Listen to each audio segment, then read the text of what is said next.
Hoje nós vivemos um mundo onde há uma tensão crescente na luta entre o bem e o mal. Vivemos num mundo onde muitas vezes se misturam os conceitos, os discursos e as narrativas dos homens. Sempre há alguém disposto a enganar, e sempre há também aqueles que se deixam enganar. Esse é o nosso mundo. E nós cristãos, como vencemos esse mundo? Como vencemos o mal que há no mundo? De que forma? Nós, como cristãos, como vivemos essa nova vida do reino num mundo como esse? Esse é o nosso objetivo de hoje, que a palavra de Deus nos responda essas perguntas. Vamos ler então aqui Romanos 12, do 9 ao 20. O amor seja sem hipocrisia. Detestai o mal, apegando-vos ao bem. Amai-vos cordialmente uns aos outros com amor fraternal, preferindo-vos em honra uns aos outros. No zelo não sejais remissos. Sede fervorosos de espírito, servindo ao Senhor. Regozijai-vos na esperança, sede pacientes na tribulação, na oração perseverantes. Compartilhai as necessidades dos santos, praticai a hospitalidade. Abençoai os que vos perseguem, abençoai e não amaldiçoeis. Alegrai-vos com os que se alegram e chorai com os que choram. Tende o mesmo sentimento uns para com os outros. Em lugar de serdes orgulhosos, condescendei com o que é humilde. Não sejais sábios aos vossos próprios olhos. Não torneis a ninguém mal por mal. Esforçai-vos por fazer o bem perante todos os homens. Se possível, quanto depender de vós, tende paz com todos os homens. Não vos vingueis a vós mesmos, amados, mas dai lugar à ira, porque está escrito: a mim me pertence a vingança, eu é que retribuirei, diz o Senhor. Pelo contrário, se o teu inimigo tiver fome, dá-lhe de comer. Se tiver sede, dá-lhe de beber. Porque, fazendo isto, amontoarás brasas vivas sobre a sua cabeça.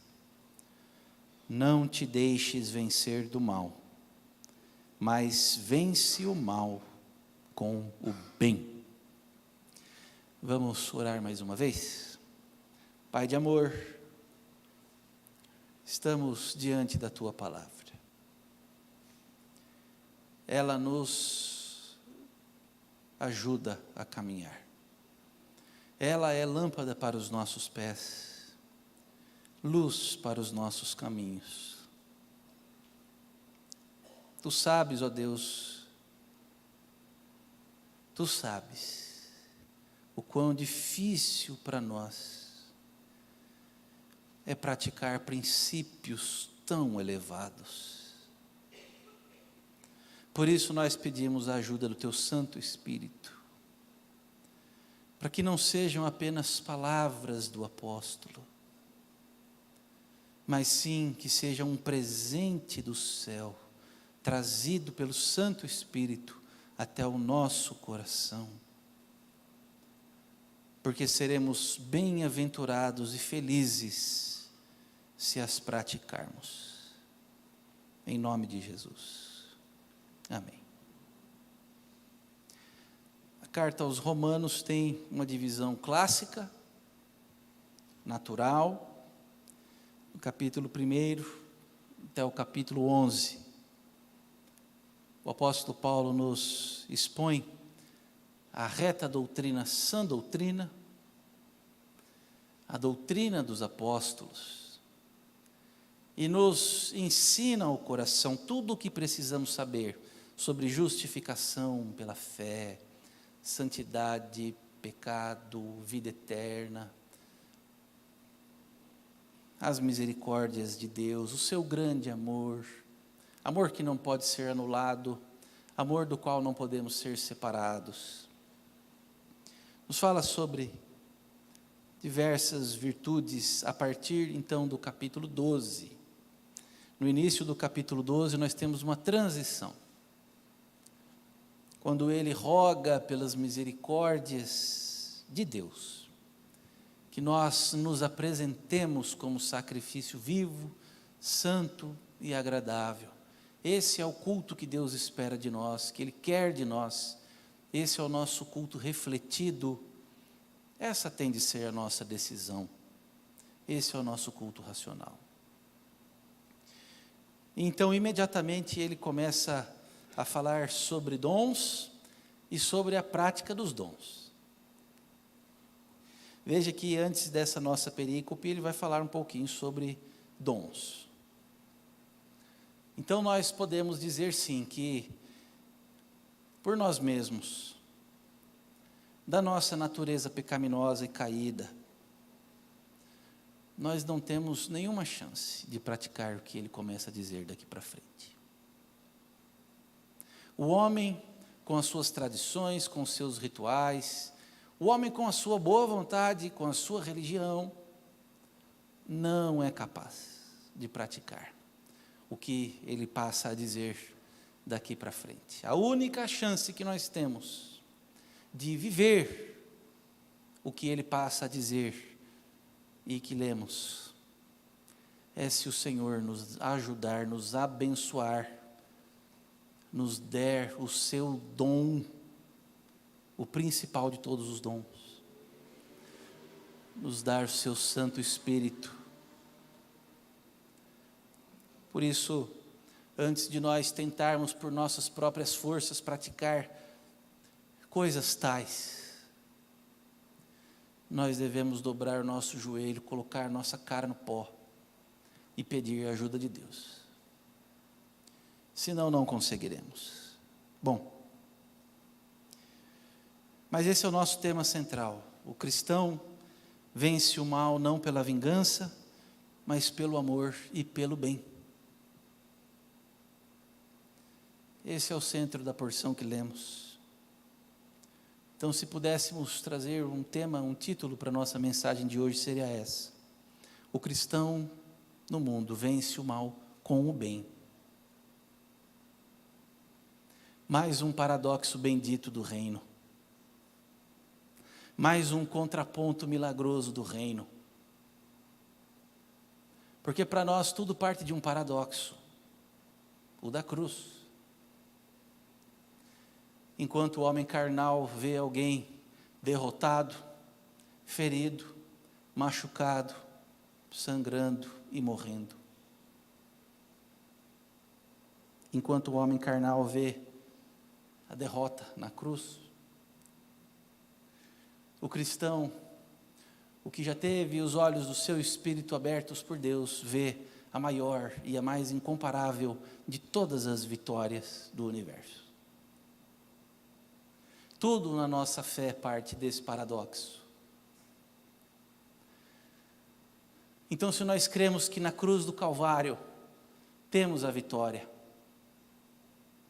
nós podemos também crer nessas palavras aqui, que nos dizem que com o bem nós vencemos o mal. Porque é a mesma Escritura, é a palavra do mesmo Deus, e quem nos diz isso é o mesmo Senhor e Cristo. Podemos colocar nossa fé, vencendo o mal com o bem. Em primeiro lugar, o começo de tudo, nos versículos 9 e 10, O apóstolo de Jesus Cristo diz que deve existir amor genuíno. Amor genuíno. O amor seja sem hipocrisia. Detestai o mal, apegando-vos ao bem.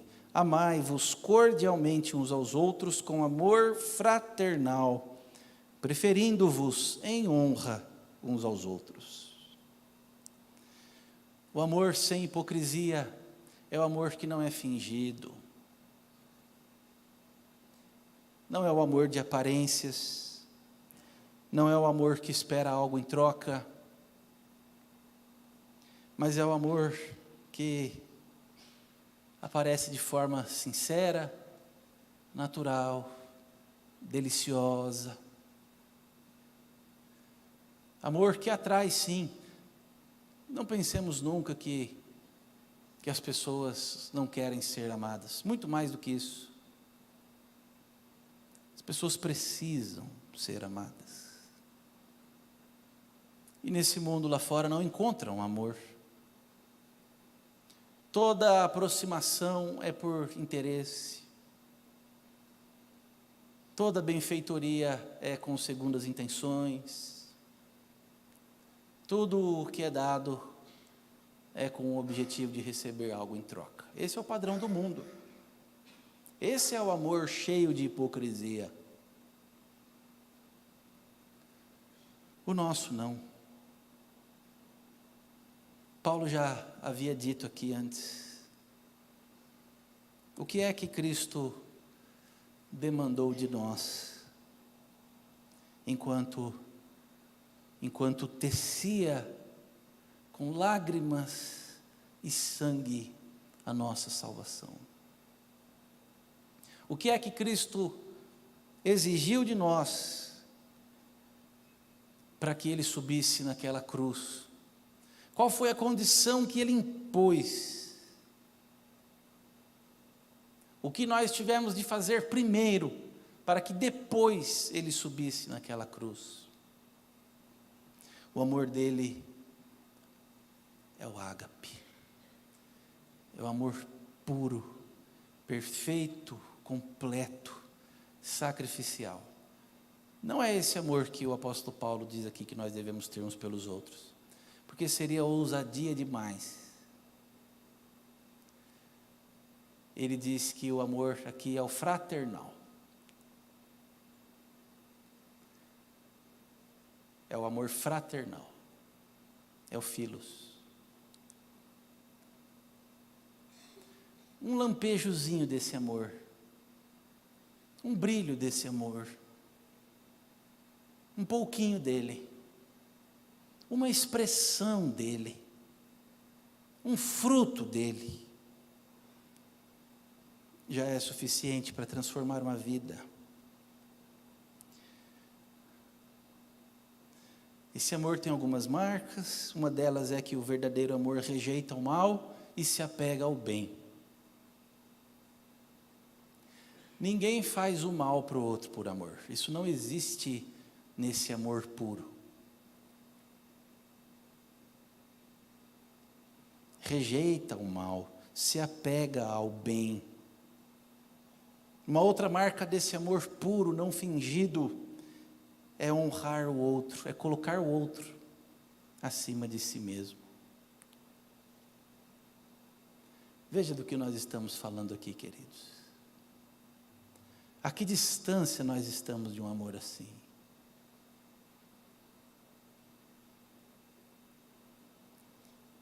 Esse amor é um dom, e nós precisamos que o Senhor nos revista dele. Por isso, aqui cabe algumas perguntas para nós. Será que o nosso amor é um amor apenas de palavras? Ou temos demonstrado esse amor prático, preferindo o bem-estar do outro, honrando o outro, tratando o outro como a imagem de Cristo? Em segundo lugar, para vencer o mal com o bem nesse mundo, Paulo diz que nós devemos exercer um serviço entusiasmado.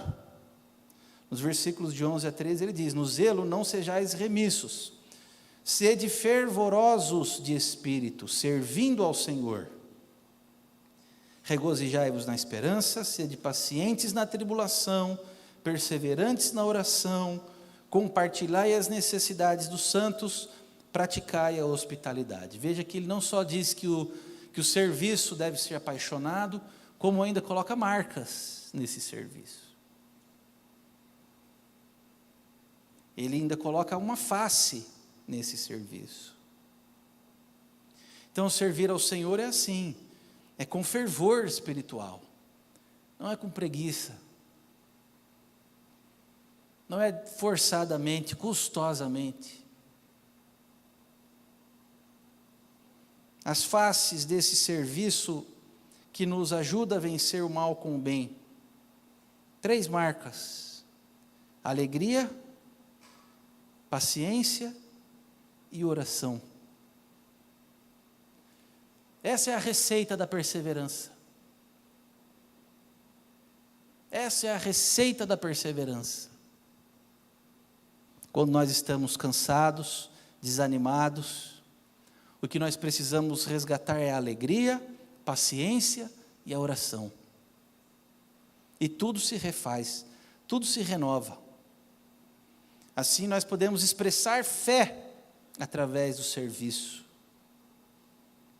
Fé que se expressa na generosidade. Outra marca desse serviço é que aquele que o executa é generoso.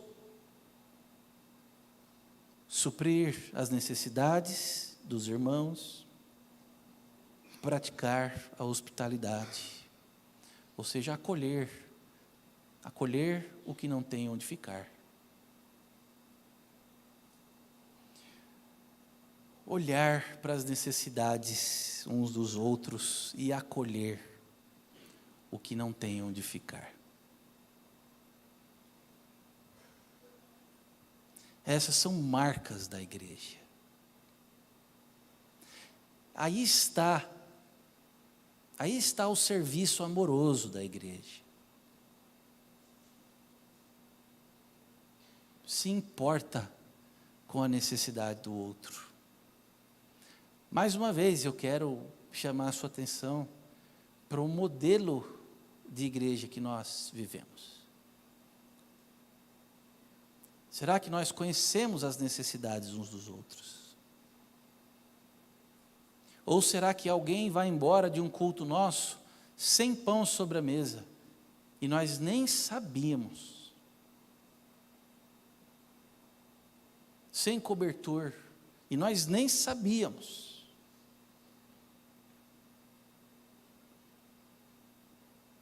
Filhos sem escola e nós nem sabemos?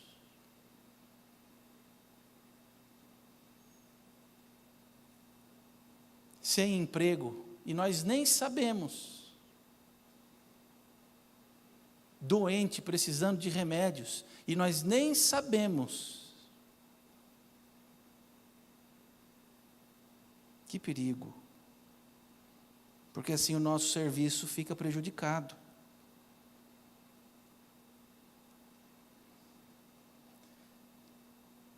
E em terceiro lugar, depois de associar o amor com o serviço, que coisa linda, queridos. Antes de passar adiante aqui, permitam-me. Que coisa linda. Associar o amor diretamente com o serviço. E que falha terrível pensar que amamos sem servir. Mas então, a partir dessa marca do crente, Paulo, nos versículos 14 a 16, vai nos falar sobre a reação cristã diante da oposição. No versículo 14 ele diz: abençoai os que vos perseguem, abençoai e não amaldiçoeis. Alegrai-vos com os que se alegram e chorai com os que choram. Tende o mesmo sentimento uns para com os outros. Em lugar de ser orgulhosos, condescendei com o que é humilde. não sejais sábios aos vossos próprios olhos. Essa é a reação do cristão diante da oposição. Quando vem a oposição, porque é impossível que ela não venha, queridos.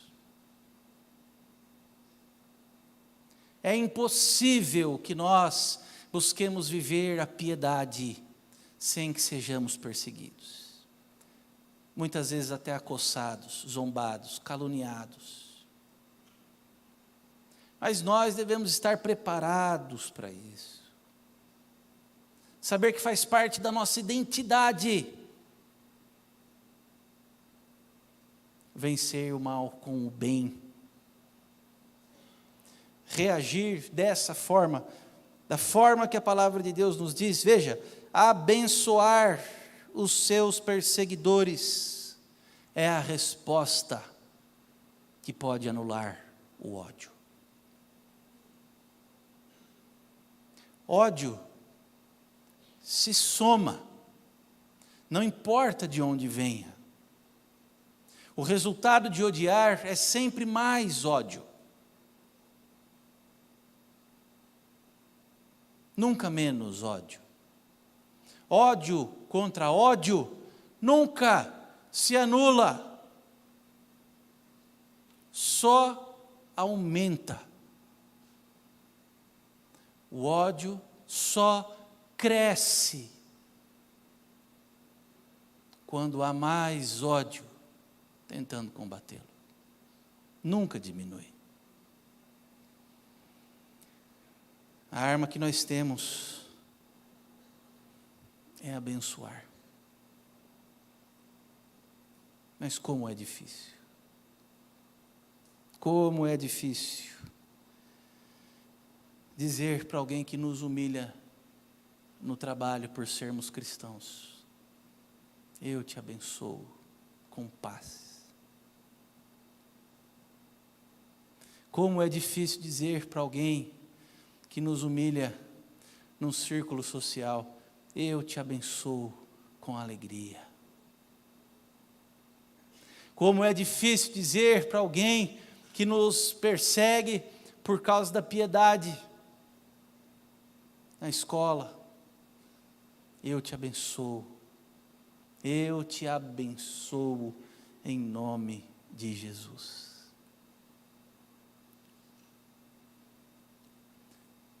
Mas há um desafio aqui nessa palavra, para que experimentemos isso.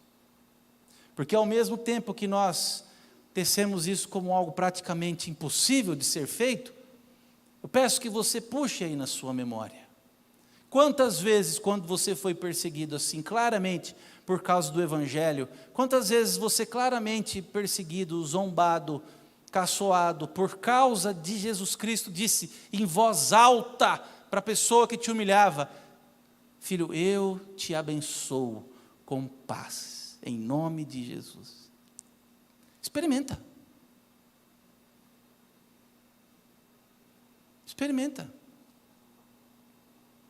Experimenta esse poder, e você vai poder testemunhar de que a palavra de Deus é real e verdadeira. A empatia faz parte. A empatia faz parte do contexto de oposição. Enquanto as pessoas estão se alegrando, nós devemos nos alegrar com elas. Mas pode ser que as pessoas passem a chorar, então nós devemos também chorar com elas. Empatia. Há um mês e meio atrás, um pastor de uma denominação do evangelicalismo brasileiro suicidou-se. Mais um pastor que tirou a sua própria vida. E o líder dessa denominação foi às redes sociais para dizer assim: eu não dou a mínima para esse pastor. Ele não era pastor, se dizia pastor. não dou a mínima para esse pastor.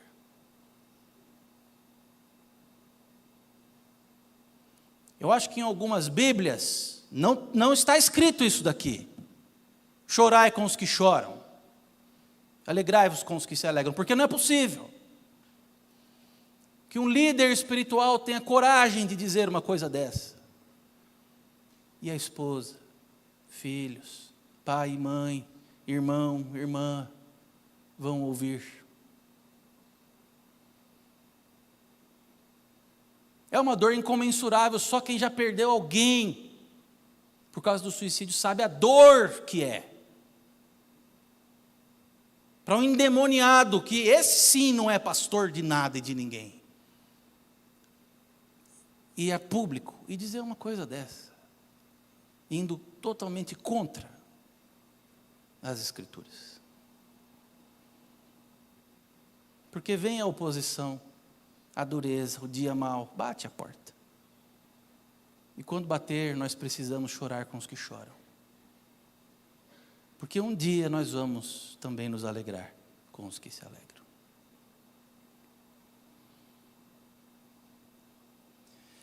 Mas veja que há um ponto interessante a se pensar.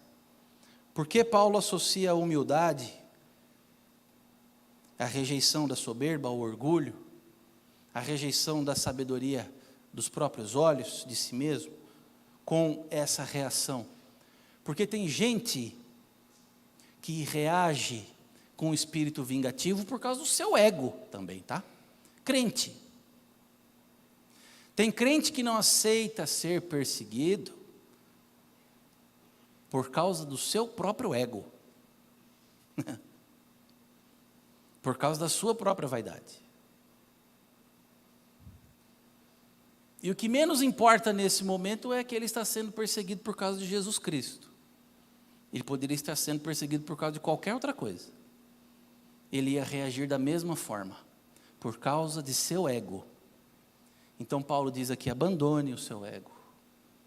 Rasgue o seu orgulho. Não seja sábio aos seus próprios olhos. Experimentar a humildade. Por fim, a nossa vitória incisiva sobre o mal acontece, como narrado aqui nos versículos de 17 a 20. Não torneis a ninguém mal por mal, esforçai-vos por fazer o bem perante todos os homens, se possível, quanto depender de vós, tende paz com todos os homens.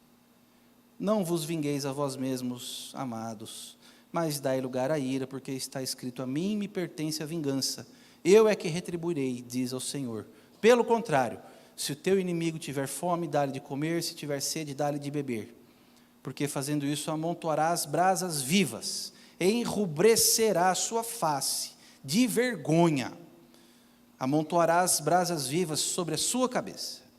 Não te deixes vencer do mal, mas vence o mal com o bem.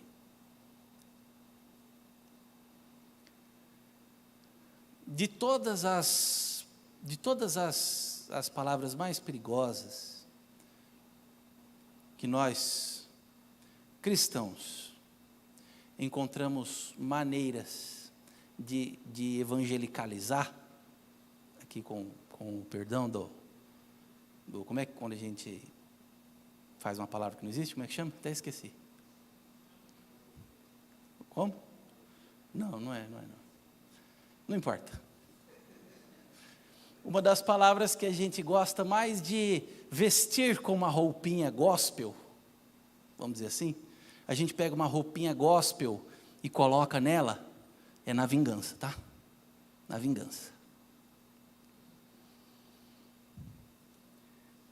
Você ouve louvores, diversos louvores, muitos louvores. No top 10 dos nossos louvores do evangelicalismo de massa, você vai encontrar pelo menos umas 5 ou 6 músicas de vingança. A minha vitória tem sabor de mel. tem sabor de mel. Tem sabor de mel.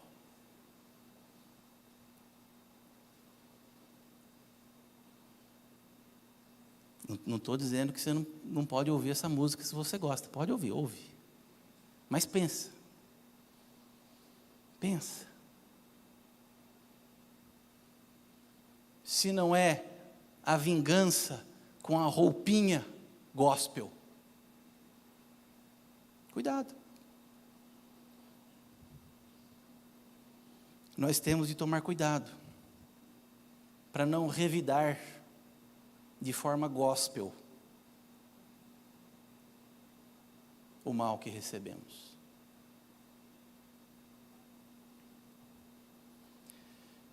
A nossa eterna busca, a busca dos filhos de Deus, lembremos-nos aqui do Sermão do Monte. Bem-aventurados os pacificadores, porque serão chamados filhos de Deus.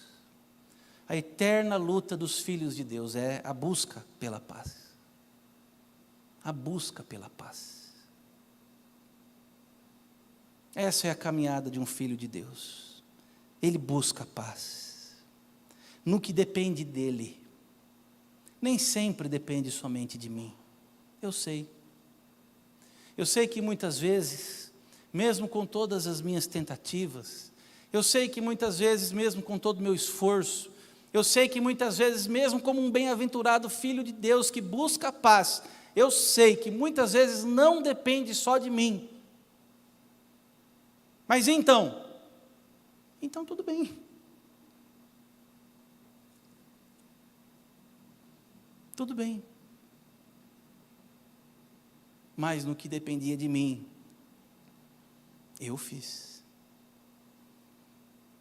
Neguei a vingança.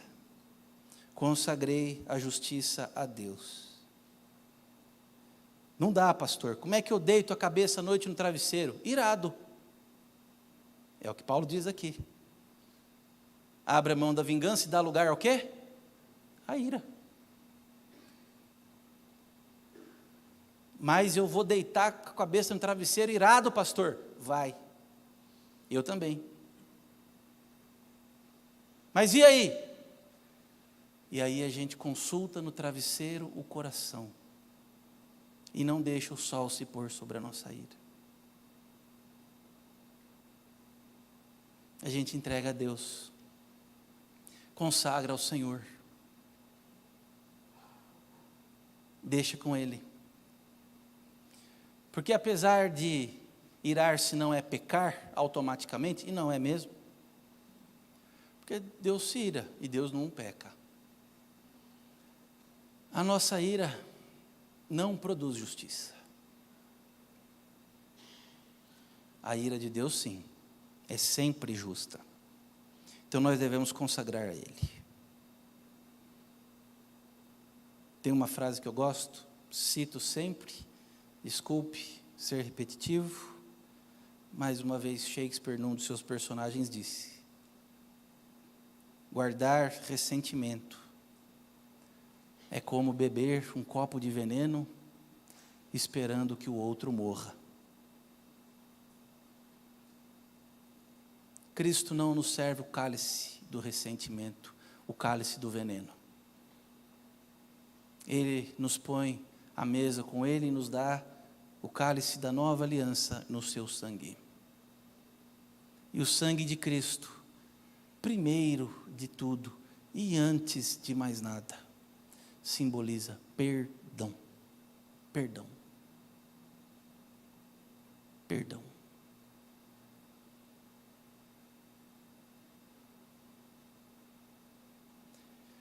Quando você deita a cabeça no travesseiro e perdoa o que te ofendeu, você venceu.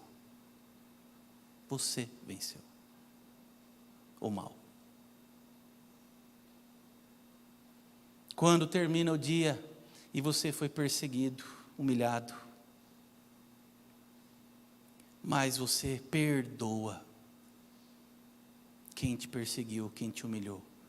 Você, em Cristo, venceu. Venceu o mal com o bem.